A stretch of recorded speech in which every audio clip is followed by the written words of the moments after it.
Joseph Minster didn't deserve the death penalty. After all, he was innocent. At least, that's what the evidence said. At least, that's what his lawyer said.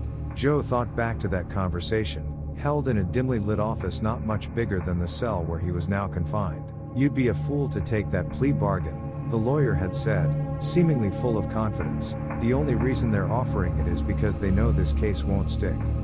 It's too high profile."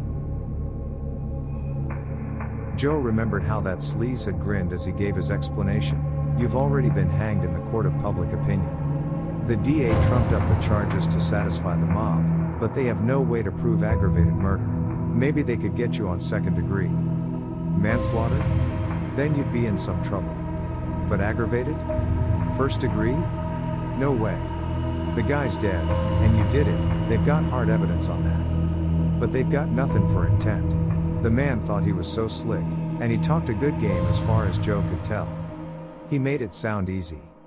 Joe should have known it was too good to be true. Should have known not to trust him. What was his name? Joe realized that he couldn't remember, but supposed it didn't matter. That guy was a fraud in a cheap suit. The only thing slick about him was the grease in his hair.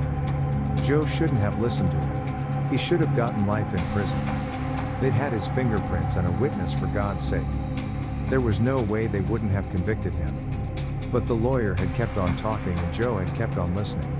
"Look, we're in Illinois, not Texas. No jury here is going to approve the death penalty. A life sentence is the most the prosecution could go for, and that ain't how a plea deal is supposed to work. They're supposed to show you a stick, and offer a carrot. Or a slightly smaller stick, I suppose. Instead, they offered you the biggest stick they got, because they want to scare you enough that you won't realize they can't swing